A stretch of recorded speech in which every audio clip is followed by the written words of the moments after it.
Alors, quelles sont les compétences qui, selon moi, sont absolument nécessaires à développer dès sa première année à l'université? Je me souviens, je suis arrivé à l'université quand j'avais 17 ans et littéralement tout ce que je me souviens, c'est qu'on m'avait dit « Oui Min, tu vas aller à l'université pour avoir un bon diplôme et ce diplôme te servira à avoir un bon job. » Bon, en vrai, je dois dire que j'ai pas vraiment fait d'efforts pour m'y intéresser non plus, mais j'ai remarqué après avoir eu mon master qu'en fait, il y a plein de choses que j'aurais tellement voulu savoir dès ma première année à l'université. Qu'il y a certaines compétences qui peuvent fortement t'avantager si tu les apprends dès le début de ton parcours académique et c'est de ça dont je veux vous parler dans cette vidéo. Alors, la première compétence, c'est comment étudier ou de façon plus générale, comment apprendre. Je trouve que c'est fou que ce soit jamais vraiment expliqué dans l'entièreté de notre scolarité, que ce soit avant de rentrer à l'université, pendant ou même après. Quand j'étais en secondaire ou au lycée pour les Français, j'ai jamais vraiment dû beaucoup étudier.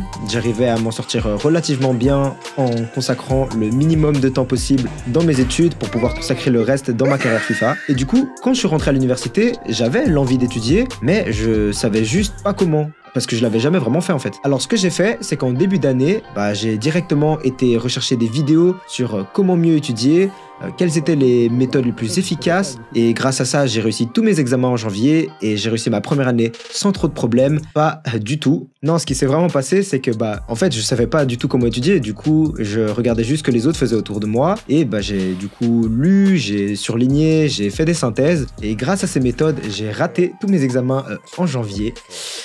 Yes sir! Au lieu de perdre 6 mois à utiliser des techniques qui servent à rien, si j'avais pris un peu de temps pour apprendre comment étudier avant de commencer à étudier, peut-être que ma première année se serait mieux passée. Et en vrai, c'est super bien résumé dans une citation d'Abraham Lincoln qui dit que si on me donne 6 heures pour couper un arbre, j'en passerai 4 à préparer ma hache. Magnifique citation que j'ai pas du tout appliquée, mais mes échecs peuvent vous servir de leçon, donc je prends ça comme un net positif. D'ailleurs, ça me fait penser que j'ai créé une vidéo en fait sur tout ce que j'aurais voulu savoir en termes de méthode d'apprentissage. Donc si ça vous intéresse, je vous mettrai le lien juste ici. Et donc non seulement apprendre à apprendre va nous aider à réussir nos études plus facilement, mais ce sera aussi une compétence qui va jamais nous lâcher, même après nos études. Pourquoi? Parce que même dans le monde professionnel, en fait, c'est quelque chose, c'est une compétence qui est vraiment prisée par les entreprises. On croit que quand on va commencer un nouveau job, on saura d'office tout faire parce que tout sera expliqué dans nos études. Et en fait, pas du tout. Quand on commence un nouveau job, c'est normal de pas être familier avec les protocoles. Et en vrai, même les entreprises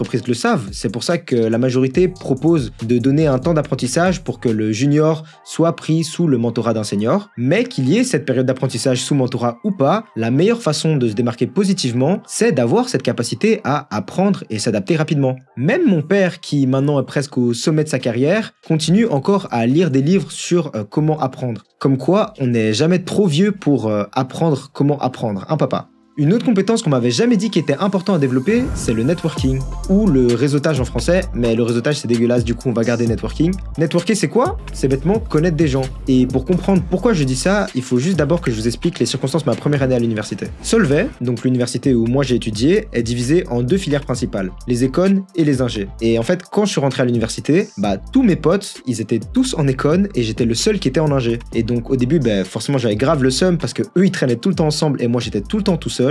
Mais au final, je crois que c'était vraiment une bénédiction cachée. Parce que mes potes traînaient à 6 et restaient la majorité du temps ensemble, donc ça veut dire qu'en fait, ils ont fini par pas connaître beaucoup de monde en dehors de leur groupe, tandis que moi, vu que j'étais tout seul et que je voulais pas passer le restant de mon année seul, j'ai été un peu forcé à sociabiliser, rencontrer des gens, et grâce à ça, en fait, j'ai rencontré plein de gens. Et donc, non seulement je me suis fait des très bons potes que je me serais jamais fait si je traînais tout le temps avec mon ancien groupe, ça a aussi forcément amélioré mes interactions sociales. Je suis devenu plus confiant, plus sociable, la façon dont je parle aux gens quand j'étais en première est pas du tout la même façon dont je parle aux gens maintenant, et tout ça c'est parce que j'ai dû passer par cette étape de parler à des gens, beaucoup de gens, et il n'y a pas de secret, plus on pratique quelque chose, plus on s'améliore. Mais maintenant, je vais vous expliquer les bénéfices cachés du networking. Comme du coup je connais plein de gens, en fait j'ai un répertoire varié de gens avec des centres d'intérêt et des compétences différentes, et ça veut dire que je peux toujours trouver quelqu'un de plus compétent que moi dans un domaine que je recherche. Et donc pour illustrer ce que je veux dire, je vais donner quelques exemples. Je voulais acheter un PC, j'ai un pote calé en informatique qui m'a donné le meilleur laptop à acheter selon mon budget. Je voulais acheter une caméra, j'ai un pote qui est vidéographe professionnel qui m'a vendu la sienne à moitié prix et qui continue régulièrement à me donner des conseils en vidéographie. Je voulais avoir des conseils pour YouTube, j'ai un pote qui a une chaîne à 160 000 abonnés qui m'a donné du coup ses meilleurs conseils. Je voulais avoir des conseils pour le workshop,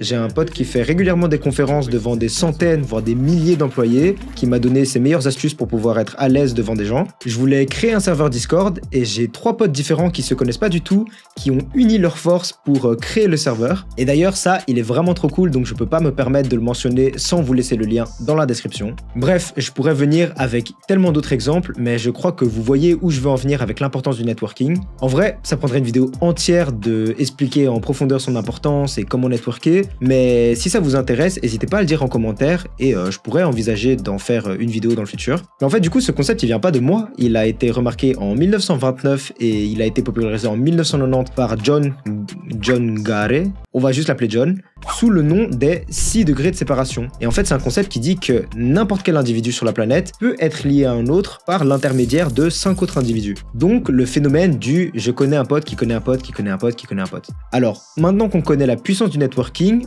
vient naturellement une des compétences que je trouve vaut la peine d'apprendre le plus tôt possible dans son parcours académique, et c'est la curiosité. Alors celui-là, ça va être le plus dur à expliquer, donc je vais essayer de le faire en vous expliquant à travers mon histoire. Quand j'étais petit, j'étais pas du tout curieux, et c'est quelque chose que mon père m'a beaucoup reproché. Je me souviens encore d'un moment où j'étais dans la voiture avec mon meilleur pote, et mon père nous conduisait pour aller aux arts martiaux, on devait avoir genre 13 ans, et il s'est retourné et il a dit à mon pote « Victor, est-ce que tu sais ce que tu veux faire plus tard ?» Et donc, il lui a répondu « Ah ouais, je pense que je veux faire économie à Solvay parce que ta. » Et là, je vous jure, il a commencé à parler, j'ai rien compris à ce qu'il a dit. Genre, à cet âge-là, je savais même pas ce que c'était l'université. Et donc là, j'ai vu un petit peu la déception sur le visage de mon père parce que il me regardait et il me disait « Alors Wimin, t'as vu?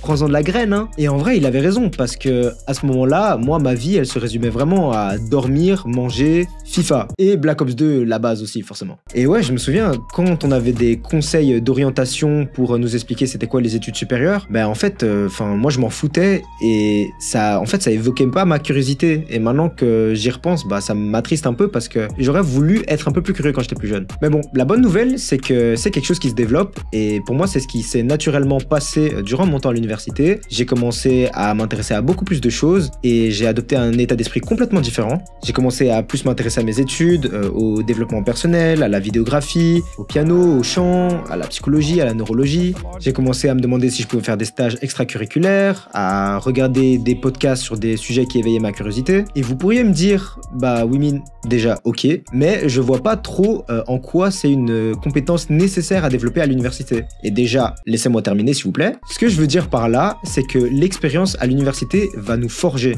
2 personnes peuvent toutes les deux avoir un 16 de moyenne en sortant de l'unif, mais au final, qu'est-ce qui les différencie? La note sera la même, mais l'expérience et le vécu sera différent. Et selon moi, cette partie, elle est beaucoup trop sous-cotée. Alors je dis pas du tout que c'est pas important d'avoir des bonnes notes, mais je dis juste que on nous parle tout le temps de ça, et on nous parle jamais du fait que, en fait, les 5 années qu'on va passer dans le système éducatif vont forger et développer notre caractère. Et c'est pour ça qu'il faut être curieux, s'intéresser aux choses, développer des nouvelles façons de penser, des nouvelles perspectives.